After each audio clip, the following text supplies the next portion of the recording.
여러분 인사합니다. 사랑하고 축복합니다. 사랑하고 축복합니다. 오늘 또 예배하는 저와 여러분 가운데 성령의 기름 부심이 있기 원합니다. 성령의 역사가 있기 원합니다. 성령을 통해서 우리 생각이, 우리 마음이, 우리 사고가 바뀌고 달라지는, 그래서 예수의 사람으로 예수화 되어지는 그런 은혜와 은총이 있으시기를 예수님의 이름으로 축복합니다. 축원합니다. 예수님께서 겟셋마네 동산에서 기도하시던 밤에 가룟 유다와 성전 시위대들이 예수님을 찾아와 예수님을 체포합니다. 그들은 예수님을 체포해서 가야바 법정에 세웁니다. 그리고 불법 재판이, 불의한 재판이 이루어집니다. 자, 불법 재판의 결과를 여러분 들어보십시오. 마태복음 27장 1절로 2절 말씀입니다. 새벽에 모든 대제사장과 백성의 장로들이 예수를 죽이려고 함께 의논하고 결박하여 끌고 가서 총독 빌라도에게 넘겨주니라. 아멘. 그들은 불법과 불의한 재판을 통해서 예수님을 죽이기로 결정했습니다. 그리고 예수님을 결박합니다. 그리고 새벽에 예수님을 빌라도 총독에게 넘겨주었다 그랬습니다. 예. 그들은 밤새도록 예수님을 불법 신문했고 수많은 거짓 증거들을 댔습니다. 그러나 그 어느 것 하나 여러분 증명할 수 있었던 것이 없었다 라는 말입니다. 그래서 그들은 나중에 아주 교활한 방법을 쓰는데 예수님 자신이 하나님의 아들 그리스도라고 하는 사실을 맹세하게 함으로 결국 사형을 언도할 근거를 찾았던 것들을 보게 됩니다. 아침이 오기 전에 그들은 전격적으로 예수님을 죽이기로 결정을 하지요.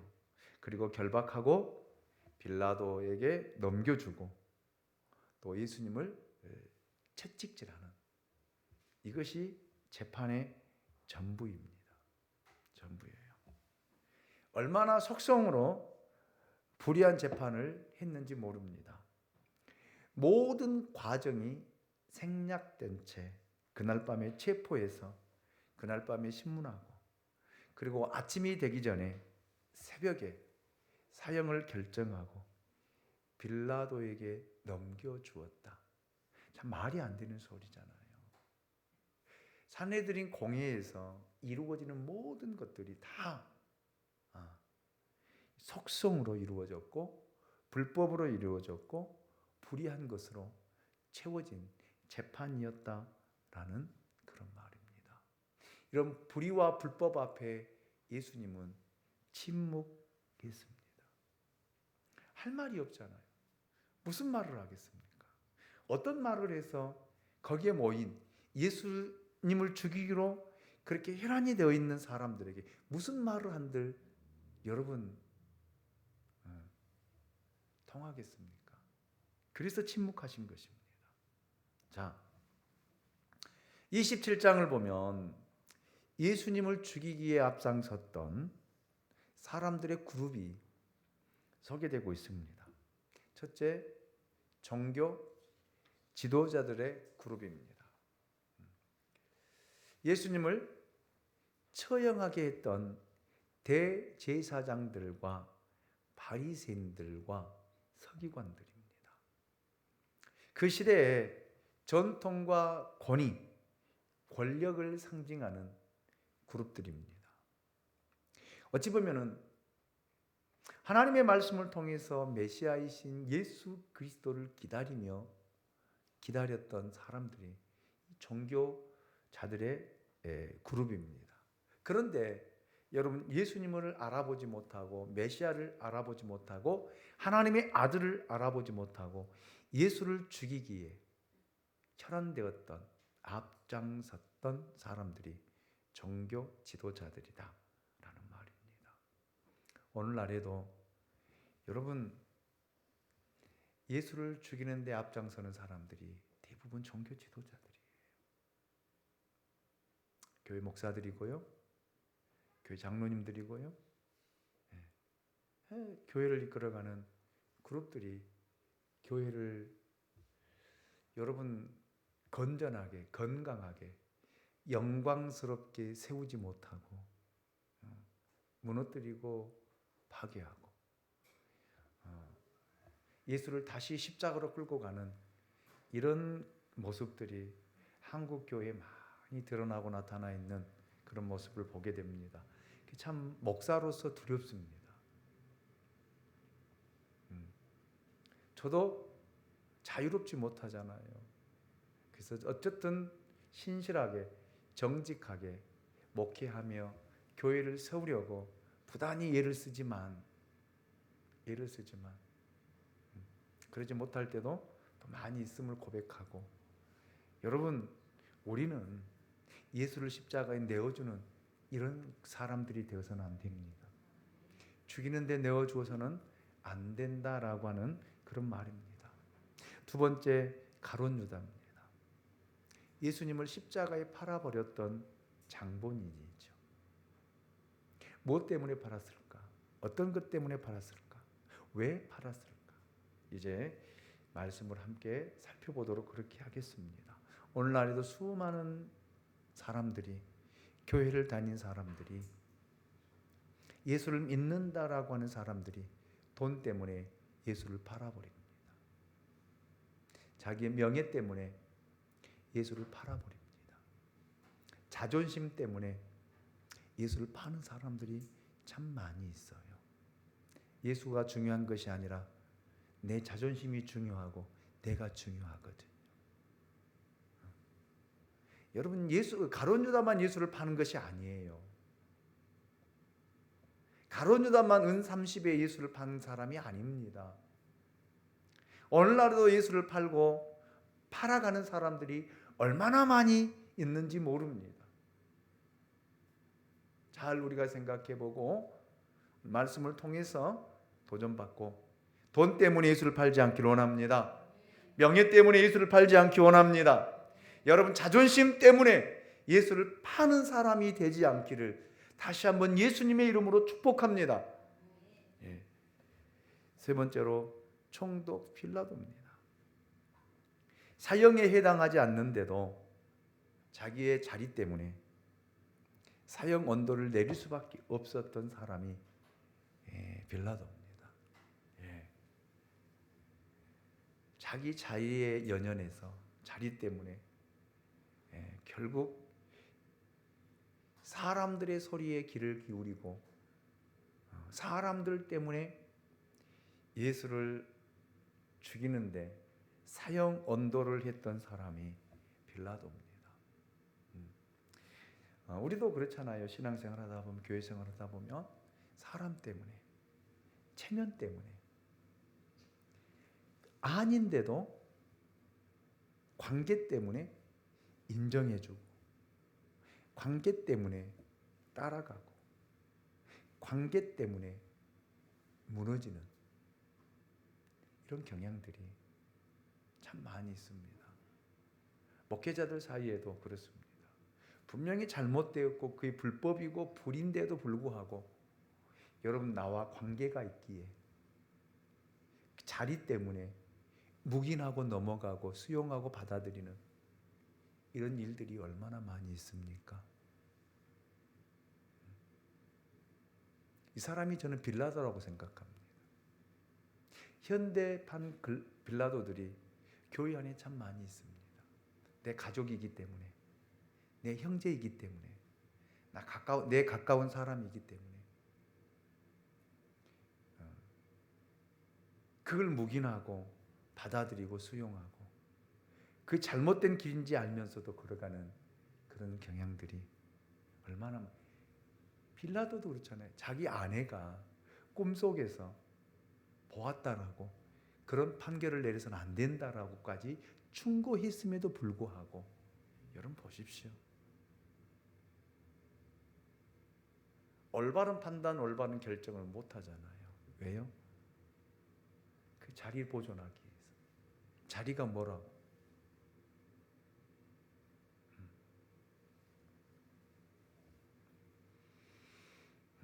이런 빌라도가 여러분 되어서는 안 됩니다. 아멘. 저는 하나님보다도 가정이 우선시 되어서는 안 된다고 생각해요. 하나님을 사랑하면 가정을 사랑하고요. 아멘. 하나님을 사랑하면 아내를 사랑하고 남편을 사랑하고 자녀를 사랑할 수밖에 없어. 그것이 하나님의 가르침이거든요. 아멘입니까? 근데 우리는 바뀌어서 하려고 그래요.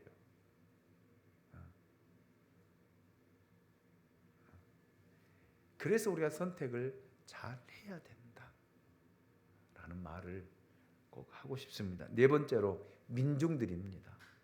이것저것도 모르고 그냥 여론에 휩쓸려 다니는 그런 사람들. 어찌 보면 대한민국 백성들의 성향이다 라고 생각합니다. 아무것도 모르면서도 그냥 여론에 따라서 이리 끌려다니고 저리 끌려다니고, 그래서 나라가, 정치가, 여러분 보십시오. 이게 나라입니까?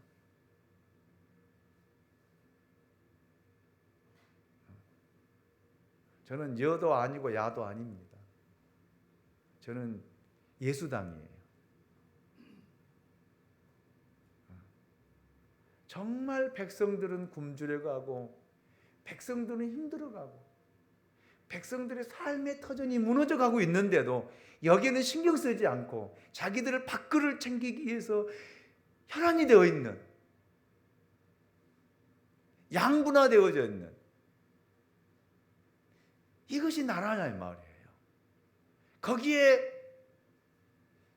이리 쓸려다니고 저리 쓸려다니고 이리 힘올라 다니고 저리 힘 쓸려다니는 백성들, 이것이 유대 민족들의 특성입니다. 그래서 여러분, 우리 영적인 눈이 뜨여져서 바른 판단, 바른 선택, 아멘입니까? 이 교회 안에서 이루어져야 돼요. 민중들, 여러분 보십시오. 대제사장과 서기관들과 바리새인들과 백성의 장로들이 잘못된 판단을 냈을 때는 백성들이 꾸짖어서 바른 판단을 하도록 해야 되는데, 여러분 그들이 더 선동해서 예수를 죽이라고 외치는 그런 사람들의 유형이 민중들입니다. 예수님에게 은혜를 받고 예수님에게 가르침을 받고 예수님으로부터 고침을 받고 예수님에게 여러분 기적을 보았던 사람들이 죽이라는 거예요. 죽이라는 것입니다. 이거이 민중들입니다. 저는 오늘 이 네 그룹에서 가룟 유다에 대해서 집중적으로 조명을 하고 살펴보기를 원합니다. 마태복음 27장 3절 말씀을 보도록 하겠습니다. 우리 같이 한번 읽어보도록 하겠습니다. 같이 읽습니다. 시작. 그때 예수를 판 유다가 그의 정죄됨을 보고 스스로 뉘우쳐 그 은 30을 대제사장들과 장로들에게 도로 갖다 주며, 아멘. 예수님이 사형 언도를 받은 뒤에 가룟 유다라고 하는 사람은 양심의 가책을 받기 시작합니다. 가룟 유다는 그때서야 자기의 판단이 잘못되었고 자기가 한 행동이 잘못되었다라고 하는 사실을 알기 시작했다라는 말입니다. 그러나 가룟 유다의 회개, 가룟 유다의 뉘우침은 너무 늦었습니다. 너무 늦었어요. 여러분, 모든 회개에는 쫓아서 합니다. 기회가 있다. 아멘. 물론 늦은 회개란 존재하지 않습니다. 그러나 가룟 유다의 회개는 너무 늦은 회개라기보다는 후회였다라고 저는 생각을 합니다. 왜?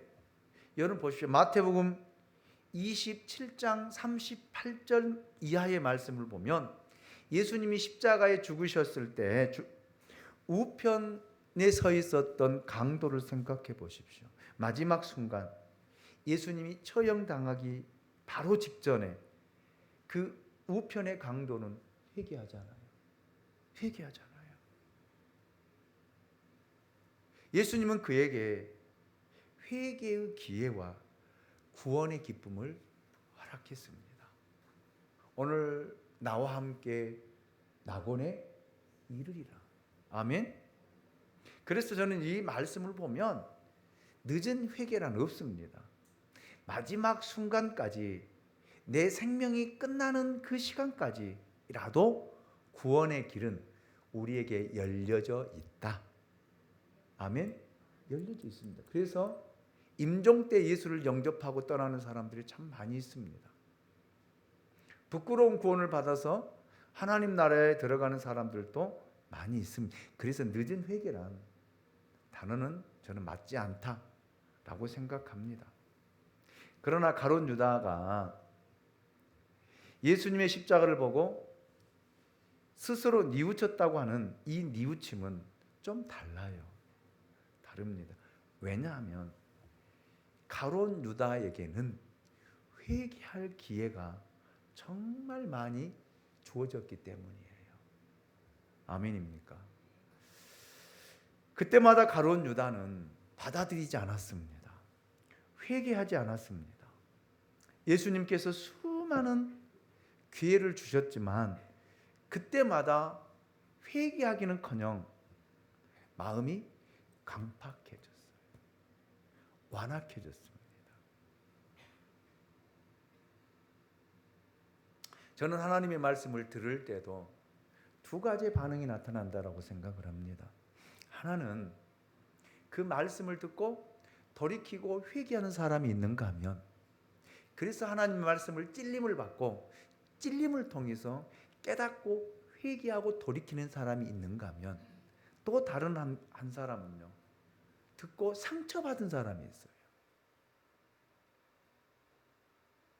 상처받은 사람. 여러분, 상처받으면 절대 회개하지 않습니다. 상처받으면 뭐만 일어나요? 분노만 일어나요. 화만 생깁니다. 그래서 마음이 더 강팍해지는 거예요. 그리고 더 완고해집니다. 이것이 가룟 유다예요. 보십시오. 예수님께서 오늘 나와 함께 손을 넣는 자가 나를 팔리라고 그랬잖아요. 수도 많지 않는 12명이 모여 있는 곳에서 예수님께서 그렇게 말씀하시, 오늘 밤에 너희 중에 한 사람이 나를 팔리라고 그랬잖아요. 그럴 때 서로 눈치 보거든요. 나는 아니죠? 나는 아니죠? 나는 아니죠? 제일 먼저 말한 사람이 누구예요? 가룟 유다입니다. 가룟 유다가 예수님이 그래, 나는 아니죠? 그래요. 그때 예수님께서 말씀하시기를, 나와 함께 손을 넣는 자가 그가 나를 팔리라. 그런데 동시에 함께 넣은 거예요. 예수님하고 가룟 유다가. 그러니 드러나잖아요. 보여졌잖아요. 그러니 얼마나 자존심 상하겠습니까? 얼마나 자존심 상하겠어요. 왜 나만?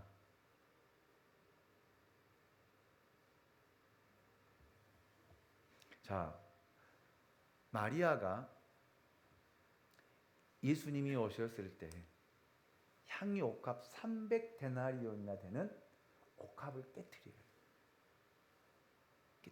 그리고 자기 머리로 예수님의 발을 닦아드리고 그 향유 기름을 머리에다 붓습니다. 그때 이 상황을, 이 광경을 본 예수님의 제자 중에 한 사람이 책망해요. 그가 누구예요? 가룟 유다잖아요. 이 비싼 것을 왜 허비하느냐?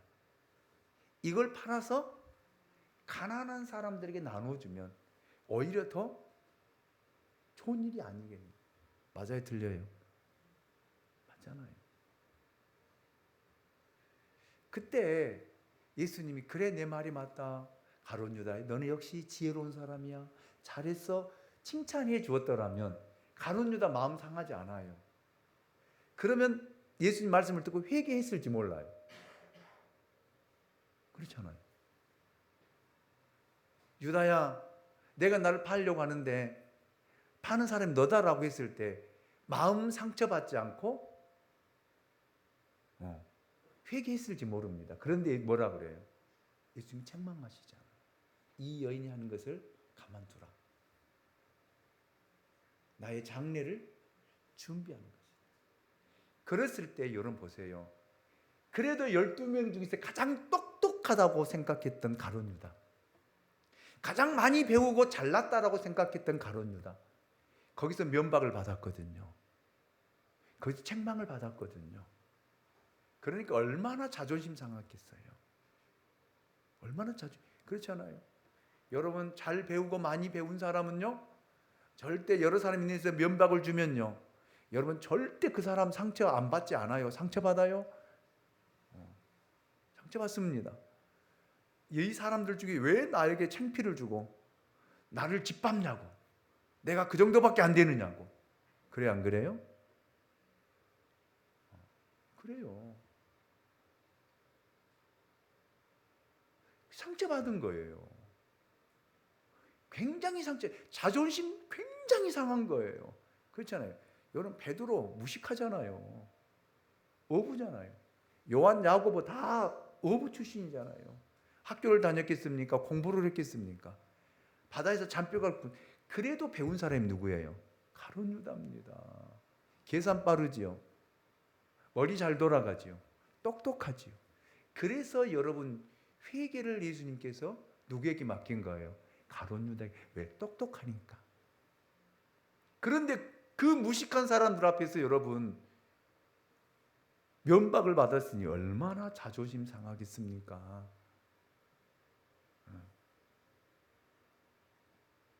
그래서 기회를 주는데도 그 말이 안 들리는 거예요. 계속 엇나가게 되어 있습니다. 이게 사람의 심리예요. 교회 안에서도요, 여러분 목사 여기 있는 김 목사와 관계가 좋은 사람들은 관계가 좋으면요, 무슨 말을 해도 아멘하고 받아들이고 수용해요. 그런데 저하고 조금만 틀어져 있으면요, 안 들려요. 그리고 자기 면박 주려고 하고, 자기 창피 주려고 하고, 자기 짓밟으려고 하고, 자기 무시하려고 목사님이 이렇게 설교하고 이렇게 이야기하고 이렇게 이야기했다고 해요. 그래 안 그래요? 이것이 가룟 유다입니다. 그래서 많은 기회를 예수님이 주시는데도 불구하고 못 받아들인 거예요. 안 받아들이는 거예요. 뛰쳐나간 거거든요.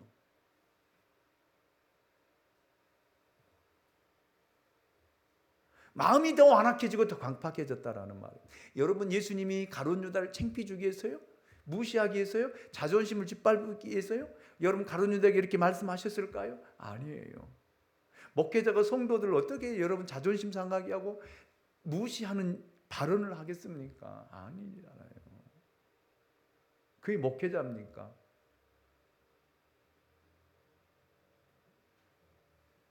그게 목사냐고요? 아니라고 저는 생각합니다. 여러분 목사는 강단에서 설교할 때는 절대 개인적으로 하지 않습니다. 하나님 주신 말씀을 성도들에게 선포하는 거예요. 아멘입니까? 근데 왜 개인으로 받아요? 개인으로 받으면 회개하면 되잖아요. 왜 아멘 안 해요? 그렇잖아요.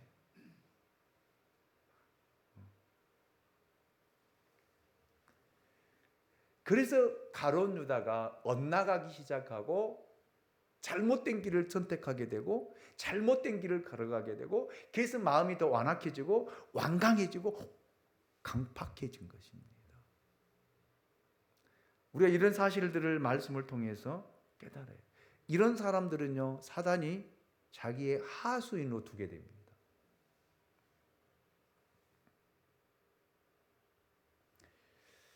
그래서 가룟 유다는 사단의 하수인이 된 거예요. 된 것입니다.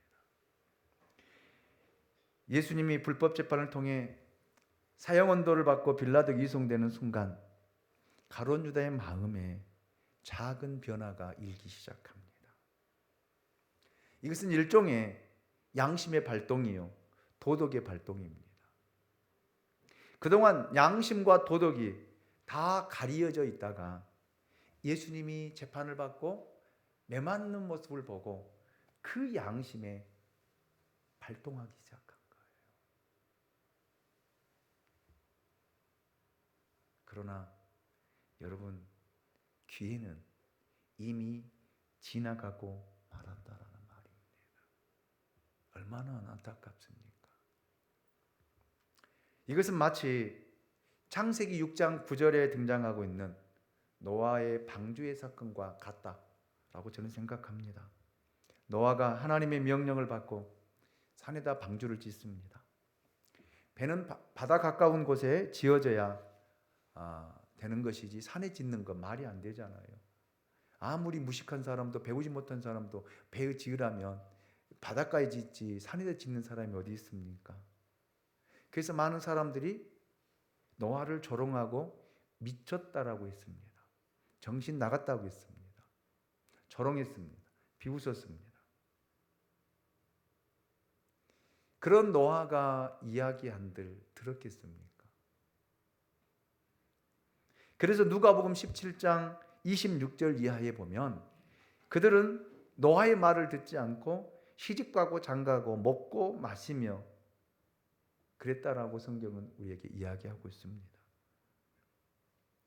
방주를 보면서도 그들은 하나님을 믿지 않았습니다. 방주를 보면서도 하나님의 심판을 믿지 않았습니다. 노아의 말에 귀를 기울이지 않았다라는 말입니다. 기회가 충분히 주어졌음에도 불구하고 그들은 그 기회를 붙들지 않았습니다. 드디어 때가 되어 방주의 문이 닫힙니다.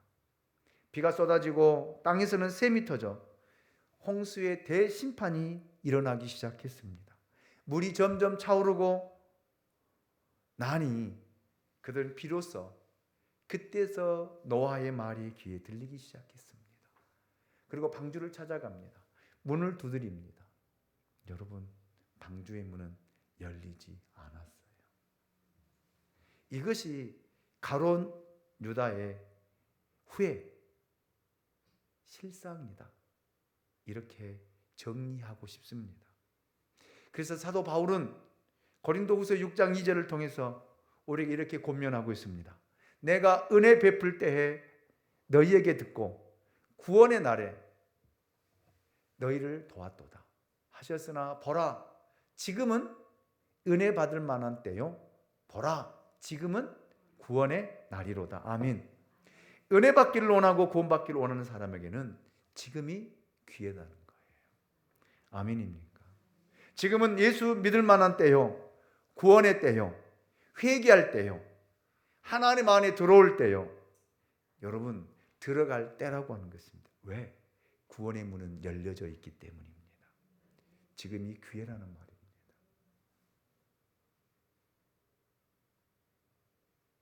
그래서 저는 우리 하루하루의 삶을 돌아보면서 진짜 하나님 앞에 회개하는 사람이 되어야 돼요. 우리는 하나님의 뜻대로 말씀대로 산다라고 하지만 죄를 지을 때가 많이 있습니다. 말씀대로 순종하지 못할 때가 많이 있습니다. 내 소견에 어른 대로 살아갈 때가 많이 있습니다. 불법과 불의를 가지고 살아갈 때가 많이 있습니다. 뭐로 여러분 이 죄를 씻을래요? 하루하루 회개하지 않고 무엇으로요? 그 죄가 쌓이면 여러분 우리에게 나타나는 것은 심판밖에 없어요. 하나님의 징계밖에 없습니다. 그렇기 때문에 기회가 주어졌을 때 그 기회를 선용하는 저와 여러분이 될 수 있기를 원합니다. 하나님이 문을 여시면 닫을 자가 없습니다. 그러나 영혼이 열려 있는 것은 절대로 아닙니다. 때가 되면 닫힙니다. 그때 우리는 가룟 유다처럼 회개의 눈물을 흘려도 구원받을 수 없습니다. 그것이 오늘 우리에게 보여주고 있는 가룟 유다를 통해서 우리에게 주시고자 하는 하나님의 메시지입니다. 하나님은 지금 우리에게 은혜를 주고 계십니다. 어떤 사람은 예수를 믿으라고 사람의 입을 통해서 전하게 하고 교회 나와야 됩니다 라고 외치고 전합니다. 그런데 사람들은요, 안 믿어요. 더 강팍해집니다. 교회 나오라고 하면 당신이나 잘 믿으세요. 그렇게 이야기합니다.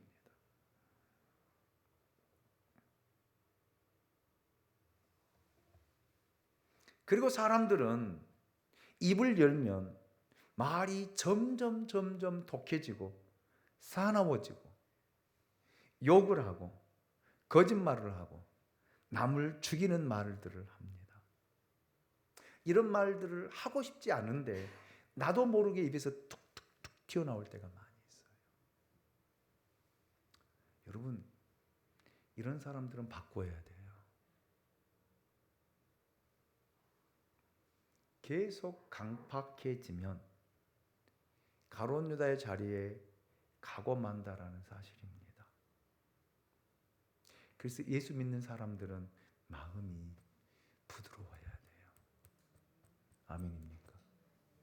성령을 통해서 날마다 기경해야 돼요. 뒤집어 엎어야 돼요. 그래서 예수 믿는 사람들은 선해야 된다라는 거.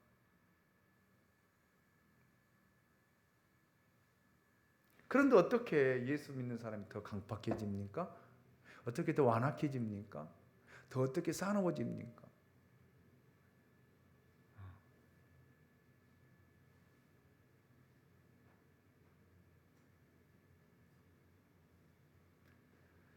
여러분, 우리는 성령을 통해서 정말 말씀을 통해서 여러분 변화가 일어나는 은혜가 있으시기 원합니다. 제가 오늘 중고등부 예배 드리며 설교했습니다. 성령이 안에 있는 사람은요, 성령 열매를 맺게 되어 있습니다. 갈라디아서 5장에서 이야기하고 있는 성령의 열매를 맺어야 돼요. 아멘입니까? 이거 성령의 사람이에요. 아멘이죠. 이게 성령의 사람이거든요. 내 안에 예수의 영이 있다라면, 내 안에 성령이 임재해 있다라면, 내 안에 성령의 역사가 있다라면, 여러분 우리는 성령을 통해서 온유의 열매, 겸손의 열매, 충성의 열매, 절제의 열매, 아멘, 맺어야 된다라는 거예요. 맺게 되어 있습니다.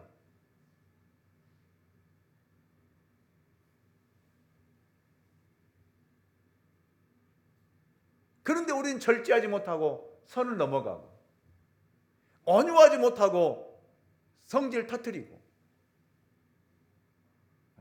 충성하지 못하고 게을러지고, 이것이 예수 믿는 사람들, 성령 있는 사람들의 모습이냐라는 거예요. 그래서 오늘도 하나님 우리에게 길을 주십니다. 아멘. 회개의 길을 주시는 거예요. 이 말씀을 통해서 여러분, 우리의 생각이 잘못되었고 우리의 생각이 너무나 육신적이고 여러분 정욕적이다라면 성령을 통해서 뜯어 고치는 그런 은혜가 있으시기 원합니다. 바뀌어져야 돼요. 달라져야 된다라는 것입니다. 하나님이 주신 기회를 잘 선용해야 된다라는 말입니다. 구원의 문이 열려져 있을 때에 달라져야 된다라는 거예요. 바꾸어져야 된다는 것입니다. 아멘입니까? 너는 해라, 나는 내 길을 가마, 마이 웨이를 외치는 사람은요, 저는 모르겠습니다. 구원에 대해서는 제가 이야기할 수는 없지만 과연 그 사람이 거듭난 사람인가 중생된 사람인가 의심하지 않을 수 없습니다. 그래서 여러분, 하나님께서는 말씀을 통해서도 말씀하시지만 주의 종을 통해서도 여러분 말씀하시고, 아멘. 자연을 통해서도 말씀하시고, 환경을 통해서도 말씀하시고, 어린 아이를 통해서도 우리에게 말씀하고 계신다는 사실이에요.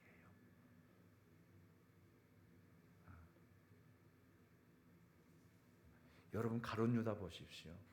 주님께서 그렇게 많은 기회를 주었지만 기회를 사용하지 못하고, 여러분, 결국에는 후회하지만 잘못된 후회를 통해서 은 30을 다시 누구에게 가지고 가요? 제사장에게 가지고 가는 그 모습을 돌아보십시오. 여러분, 회개는 누구에게 하는 거예요? 누구에게 하는 거예요? 하나님께 하는 거거든요. 사람에게 하는 것이 아니에요. 아멘입니까? 신부에게 찾아가서 고해성사하는 것이 회개가 아니에요. 너무나 잘못 알고 있는 것이죠. 신부가 죄를 사해 주는 거 아니거든요. 천주교인들은 여러분 신부에게 가서 고해성사하고 죄 용서받고 돌아오잖아요. 아니에요. 가룟 유다는 지금 제사장을 찾아가고 있습니다. 그런데 여러분, 제사장이나 장로들이나 바리새인들이 가룟 유다의 죄를 용서할 수 있겠습니까? 그런데 가룟 유다는 예수님을 찾아가지 않고 제사장을 찾아가 고민을 털어놓고 있습니다. 여러분, 죄의 근본 문제는 사람과 관계되어 있는 것이 아니라 하나님과 관계되어 있다라는 사실을 꼭 기억할 수 있기를 원합니다. 죄 지으면 하나님 앞에 회개하고, 그리고 사람과의 관계에서는 용서를 구해야 돼요. 이것이 용기 있는 사람입니다. 아멘. 근데 우리는요, 그리스도인이 잘못 생각하고 있는 것이 그거거든요. 하나님 앞에 회개하면 그걸 끝난 줄 알아요. 죄는 마음껏 지어놓고 교회 가서 하나님 앞에 회개합니다. 눈물로 회개해요. 하나님 잘못했습니다. 용서해 주시옵소서. 내가 이렇게 거짓되고 내가 이렇게 잘못된 생각을 하고 잘못된 행동을 하고 잘못되게 살아왔습니다. 말씀에 순종하지 않았습니다. 라고 회개합니다. 그러면 여러분, 하나님과의 관계에서 있어서 회개는요, 하나님께 회개하면 되지만 사람에게 관계에 있어서는요, 저 사람에게 거짓말했으면 하나님께 회개했다면 가서 내가 이렇게 해서 거짓말했습니다. 용서해 주세요. 그게 회개예요. 그게 바른 회개라니까요.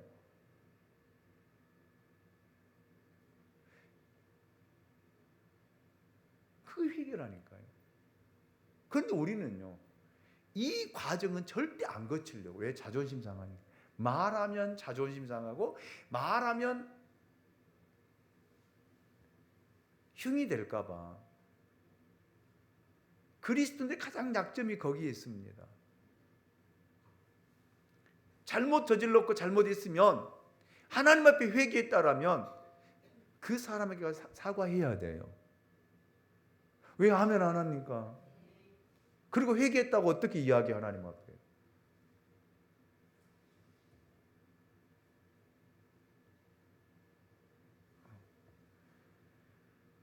이것이 그리스도인들의 잘못된 회개의 단면입니다. 모습입니다. 여러분, 그게 아니에요. 저는 분명히 여러분에게 가르칩니다. 아니에요. 하나님 앞에 진정 회개했다라면요, 상대방이 거짓말했다면 가서 이야기해서 용서를 구해요.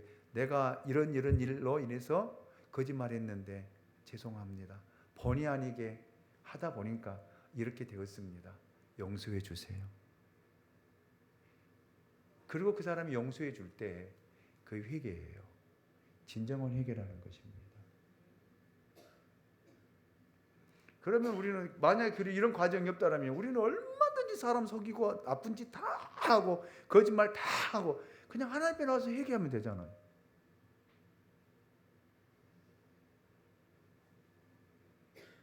여러분 그건 아니라라는 거예요. 아멘이죠? 자, 우리 4절 말씀을 보십시오. 4절 봅니다. 시작. 이르되 내가 무지한 피를 팔고 죄를 범하였도다 하니 그들이 이르되 그것이 우리에게 무슨 상관이냐 내가 당하라 하거늘. 여기 대제사장과 장로들을 찾아온 가룟 유다에게 이들이 뭐라고 이야기하고 있습니까? 그것이 우리와 무슨 상관이 있냐. 내가 당하라는 것입니다.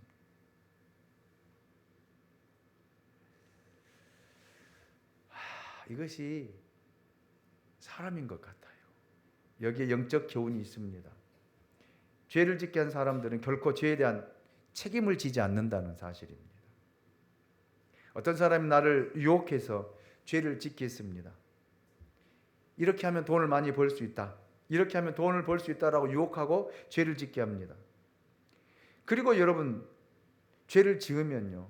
그 사람이 책임질 것 같아요? 아니에요. 아닙니다. 책임지지 않습니다. 난 너 모른다. 이것이 오늘 본문 속에 등장하고 있는 대제사장의 모습입니다. 오히려 그들은 무책임하고 잔인한 말을 합니다. 그것이 나와 무슨 상관이 있느냐? 충동은 내가 했지만 행동은 내가 한 거 아니냐? 그러니 내가 당하라. 이것이 세상 사람들이 살아가는 논리인 것 같습니다. 아니 이것은 죄의 본질이요 죄의 속성입니다. 어두운 데서 이루어지는 모든 사건의 결과는 항상 이렇다라는 말입니다. 이 말을 들은 가룟 유다 충격받았습니다. 그렇잖아요. 대제사장들이 시켜서 대제사장들에게 자기 감정을 토로하고 감정을 이야기하니까 대제사장들이 그러면 예수를 팔아라. 그러면 우리가 죽이겠다. 그렇게 약속을 해놓고 이제 일을 하고 나니까 여러분 보십시오. 나 모른다. 모르쇠로 일관하잖아요. 여기에 충격받은 가룟 유다 5절을 보십시오. 5절을 어떻게 되는가요? 같이 읽습니다. 시작. 유다가 은을 성소에 던져놓고 물러가서 스스로 목매어 죽은지라. 아멘. 가룟 유다의 후회는 자살로 이어지는 비극으로 끝나고 맙니다. 안타까운 것이죠. 여러분, 이것이 후회의 결과입니다. 후회의 결과예요. 그러나 베드로는요. 지난주에도 우리가 말씀을 보았지만 베드로는요. 성령을 통해 하나님 앞에 회개하고 어디로 돌아가요? 하나님께 돌아가잖아요. 하나님께로 돌아가는 것이 회개입니다. 회개예요. 참된 회개와 거짓된 회개의 차이점입니다. 성령의 회개와 양심의 회개의 차이점이다. 라는 이렇게 정의하고 있습니다. 성령 없는 도덕, 성령 없는 양심, 사람의 휴머니즘은 여러분 언제나 우리에게 좌절을 가져다 줍니다. 사람의 휴머니즘은 언제나 힘 있는 자가 이기는 양육 강식으로 가게 되어 있습니다. 그러나 성령의 회개는요. 성령의 회개는 새로운 사람, 새 사람을 만들어 간다는 거예요. 달라요. 다릅니다. 성령의 회개는요. 여러분 하나님 앞에 온전한 사람으로 세워간다라는 사실입니다. 저는 이제 여러분 가룟 유다가 스스로 목매어 죽었습니다. 이 가룟 유다 죽음을 통해서 배운 사실이 있습니다. 첫째, 용서받을 수 없는 죄도 있다라는 사실입니다. 예수님에 관한 죄는 어떤 죄도 용서를 받습니다. 그러나 예수님을 거부한 죄는요, 용서받을 길이 없어요. 여러분 우리가 살아가다 보면 하나님께 죄를 지을 수밖에 없잖아요. 때로는 하나님을 욕하기도 합니다. 하나님이 없다라고도 외칩니다. 하나님 어떻게 그럴 수 있느냐라고 우리가 말하기도 합니다. 그런데 우리가 이런 죄를 짓고 하나님 앞에 회개하면 하나님 묻지도 않고 따지지도 않고 용서해 주셔요. 그런데 여러분, 하나님 자체를 거부해 버리면요, 길이 없습니다. 예수님을 거부하면요, 길이 없다라는 사실입니다. 바로 유다, 예수님을 거부하고 자기 갈 길로 갔잖아요. 뛰쳐나갔잖아요. 길이 없잖아요. 그의 후회가 회개로 이어지고 회개가 하나님께 돌아오는 길이 되었더라면 얼마나 큰 사람으로 사용되고 쓰여졌을까라는 생각도 해봅니다. 그렇잖아요. 베드로가 여러분 예수님을 부인하고 저주하고 맹세까지 하고 그가 예수님의 말씀이 생각이 나서 회개하고 하나님께 돌아가니까 여러분 얼마나 큰 지도자로 세워지고 사용되었습니까?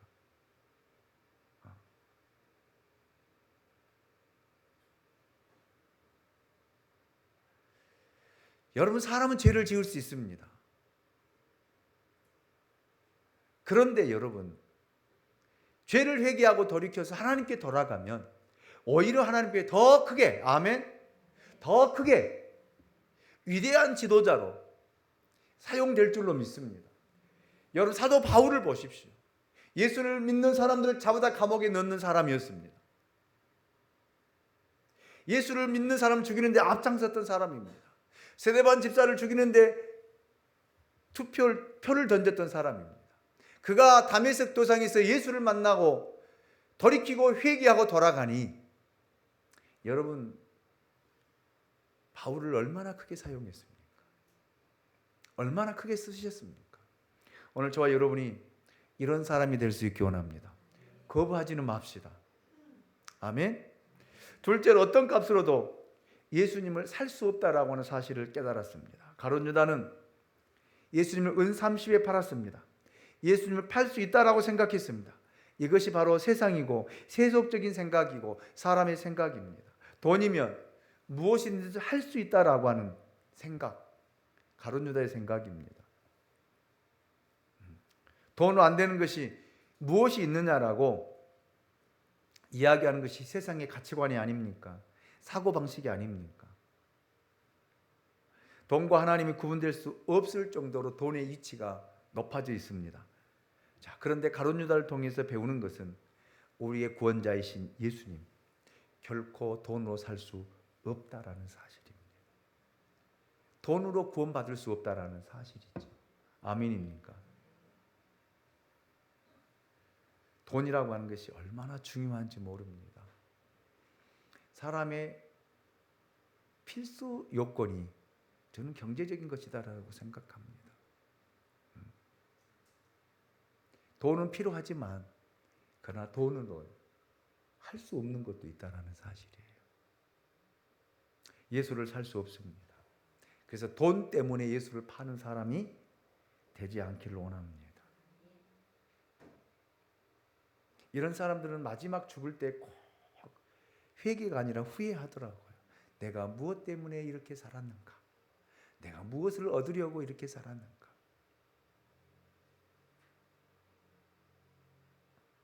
내가 이것 때문에 이렇게 아둥바둥 이렇게 살아왔는가? 꼭 후회하더라고요.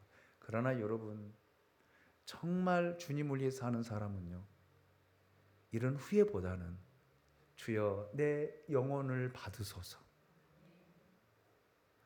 나를 위해 예비 놓은 그 하나님의 나라와 그 상급을 바라보며 할렐루야 외치며 하나님 나라에 들어가는 입성하는 사람들의 저는 모습도 또한 많이 보았습니다. 돈 때문에 예수를 파는 사람이 되지 않기를 원합니다. 제사장들 이 돈을 어떻게 처리했는가를 보십시오. 6절로 8절 말씀이요. 대제사장들이 그 은을 거두며 이르되 이것은 핏값이라 성전고에 넣어둠이 옳지 않다 하고 의논한 후 이것으로 토기장의 밭을 사서 나그네의 묘지를 삼았으니 그러므로 오늘까지 그 밭을 피밭이라 일컬었느니라. 아멘. 결국 가룟 유다의 돈은요, 헌금으로도 사용되지 못했다라는 말입니다. 지나가는 나그네의 묘지의 값으로 쓰여졌습니다. 가룟 유다가 성전에 돈을 던지니 들어가자마자 돈이 성전 밖으로 튀쳐나왔다는 것입니다. 여러분, 하나님도 받지 않는 돈 무슨 의미가 있습니까? 하나님도 기뻐하지 않는 돈. 여러분이 많은 돈을 벌어가지고 와서 여러분 그걸 드렸는데 하나님이 기뻐하지 않는 돈이 되었다라면 그것은 무슨 의미가 있냐?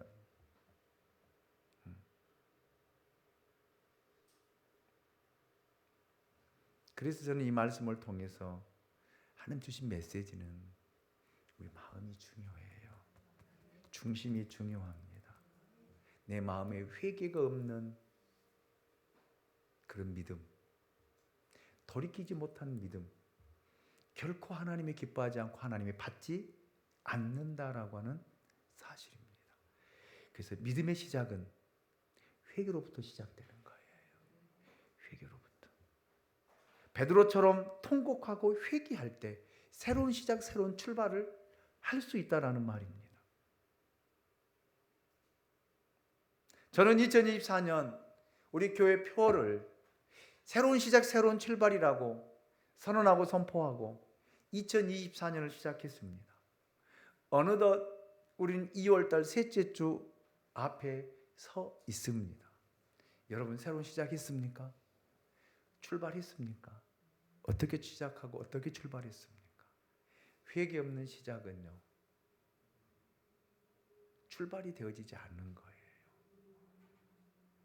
지금까지 살아왔던 모든 삶들을 돌아보면서 새로운 시작을 하려면요, 과거를 정산하고 하면 옛 옷을 벗어버리고 새로운 마음과 생각으로